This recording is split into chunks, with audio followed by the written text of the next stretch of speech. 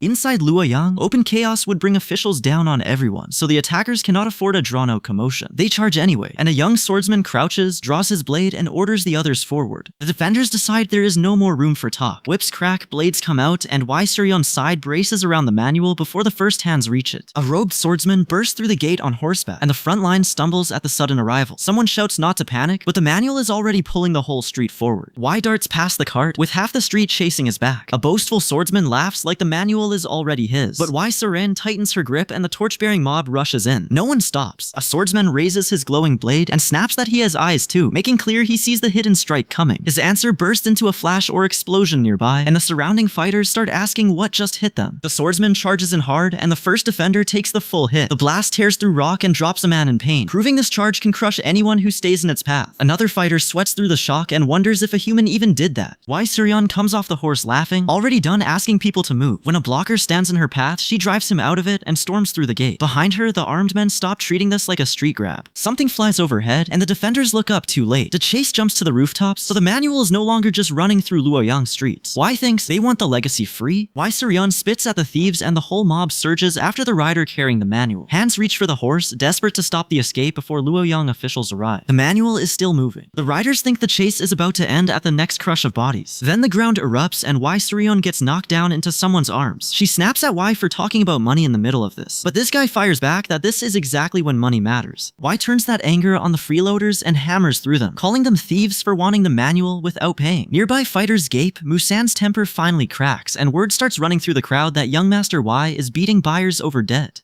Y thinks, why is everyone my problem? Musin, forced into Y's mess by debt and elder orders, unleashes supreme wisdom to stop the men grabbing what they never paid for. He warns them that coveting another man's manual breaks morality, then orders them back. When someone calls him bald, Musin clenches his fist and insists he only shaved his head. The swordsman lunges through the fire at Musan, still furious over the shaved head insult. Musan snaps, shouting that he is not bald, then punches him so hard the sword leaves his hand first. The man flies. Musin feels his temper boiling past prayer, so he presses his palms together and chants for control. The crowd sees only a monk beating people in the street, and panic spreads that Musin has gone mad. Y watches the mob turn on him and thinks, is this really my defender now? The attackers rush in, expecting Musan to lose control, but Gong Mujin cuts through the chaos first. He spins into a sweeping sword strike and drops several masked men at once, turning their mob charge into his opening. He takes the insults as a challenge and swings back, daring them to taste a nobody's sword. Gong Mujin stands bloodied and grinning after dropping the men around him. The nearby fighters choke on their own noise. Y quietly marks him as dangerous, and the rumor runs fast that young Master Y's side now has monsters defending the manual. A bandit spots Y Suryan and reaches for the easy target, calling her pretty before he understands who he picked. Y Suryan answers with steel, and the bandit folds backward before his threat becomes a second sentence. Too late. The brawl tightens around the manual, so Y's unwilling buyers stop pretending they can stay neutral. One fighter punches through the ambush while another covers him with a blade, and the group admits they are already in young Master Y's boat. They hate the boat. Because the manual is still moving, the battle spills into the buildings around Luoyang. A gate rattles under the pressure, and a hidden watcher peeks out just long enough to see the fight coming straight through his door. Across Luoyang now, the stolen manual turns the street fight into a chase. Figures tear through the corridor, torches close in from behind, and the runner warns that the pursuers are right behind the Suicide Squad. The man in blue and orange drags the escape forward and orders more speed, but the crowded gate slows them down. The runner snaps that even if he wants to move faster, he cannot, and the rumbling ahead proves the worst of it. Something is coming through the dark corridor, cutting off their way out. Y Suryeon yanks at the restraint and demands to know if they are forcing their way in, since Y said the gate was handled. She points forward anyway, and the whole group commits to the charge. Y thinks, wait, did I promise that? Y Suryeon demands to know what Y will do, and he answers with a smirk that he has always wanted to try this. When her hand reaches his neck, he tilts his head back and accepts the contact, turning her nervous grab into the setup for his next move. Ahead in the rain, guards around a palanquin freeze as the chasing factions suddenly arrive together instead of fighting each other. They shout for the group to stop, but the swarm drops onto the palanquin and the guards lose control. The officials see it now. A fighter drives his fist upward and releases a power strong enough to light the whole street. Guards recoil, pursuers falter, and the signal hangs over Luoyang while Wee stands high above the rain, with the gate trouble still waiting below. The signal over Luoyang pulls eyes from every roof. One older witness can only breathe out that it is incredible, while a woman covers her mouth and men on a ledge lean forward to watch the chase spread through the rain. Down at the gate, the stolen manual keeps dragging the carriage forward, and the armed crowd follows right behind it. The guards see the carriage first, then the blades behind it, and panic over whether opening the gate saves the city or invites the whole mess inside. Y has no time for a guard debate, so our boy forces the issue with a royal inspector token. The gate captain sees the seal and chokes on the thought, is that really official authority? One order later, the guards spin the mechanism like their lives depend on it. For 1 second, the open gate looks like the answer. Then the rushing attackers hit the guards anyway, and the line breaks before anyone can close it again. Y cuts through the confusion and roars for everyone to move faster. The manual runners try to peel away, but the pursuers spot the escape and give chase. Y looks at the carriage tearing through Luoyang and thinks, where are they even running now? The mob answers by closing in with torches and swords. Ahead, Y Suryeon senses Y is about to do something stupidly direct and begs him not to try it. Y just grips the weapon and smiles, thinking, no gate at all? Then he decides they will make one. Y Suryeon snaps that this is not what that saying means, but Y is already committed. He drives the strike upward, the wall gives way, and the path opens by force. With the breach made, Y Suryeon shouts that the way is clear and pushes everyone through. The carriage drops into the courtyard below, and the people inside scream about an earthquake before they realize armed intruders just landed among them. At the broken wall near the Alliance, Y has gained a path but not peace. The stolen legacy chase spills straight through his shortcut, and our boy is still trying to turn a citywide mess into one nap. Seomin Daeon, the Flying Swallow Pavilion Master's daughter, forces her way through the chaos and orders everyone aside. A hidden Dragon Academy cadet drops into the same panic and begs for help, so the street finally understands this is not a random brawl. The carriage tears through Luoyang with armed men chasing behind it, and the crowd starts passing the name around. One watcher says it is the daughter of the Swallow Pavilion leader, so more people rush in to see what disaster just ran past them. The escape hits a hard stop near the Alliance grounds. The pursuers want blood, but the moment they see the breached wall, their courage starts sweating first. The armed men know the Alliance line is not a street corner. One of them warns that if outsiders cross it, they become invaders, and that fear locks the whole mob in place. One man snickers by the fire, enjoying the mess a little too much. Y watches the crowd hesitate and thinks, did they really chase us all the way here? Lee steps in before the mob gets brave again and tells them not to take another step. When the warning adds the government to the list of enemies, the chase stops sounding like a fight and starts sounding like prison. Then the Grand Celestial Troop arrives, and the street goes quiet fast. The soldiers move in under official authority, so the armed men lose the one thing keeping them loud: numbers. Y clears his throat and brings out the golden blade of the royal inspector. The elder's daughter recognizes it at once and stammers over what is happening, because that blade turns Y from trespasser into the man who can accuse everyone else. Y points the blade at the torch-bearing men and calls them thieves. The charge lands clean. They chased civilians, invaded Luoyang, and brought weapons to the Alliance door. With the officials taking over, the carriage finally reaches its stop. Seo Juak, the villain they dragged through all this, gets hauled down and handed over, while Y decides the problem is now someone else's headache. Y peeks through the door and announces he is done for the night. He thinks, is sleep finally allowed now? Nope. A crash hits the palanquin area, and a white-robed swordsman immediately throws the bill at Y-gate destruction, illegal entry, and every bit of damage that came with his shortcut. As dusk settles, torch-bearing responders move through the city after the wreckage. The official chase is over, but the people cleaning up Y's path still look like they aged a week. By the time the survivors reach the palace grounds, everyone is soaked in sweat and running on fumes. One of them mutters that it seems to be over. Then the group drops where they stand. Y just stands there sweating, with only a faint smirk left as he mutters,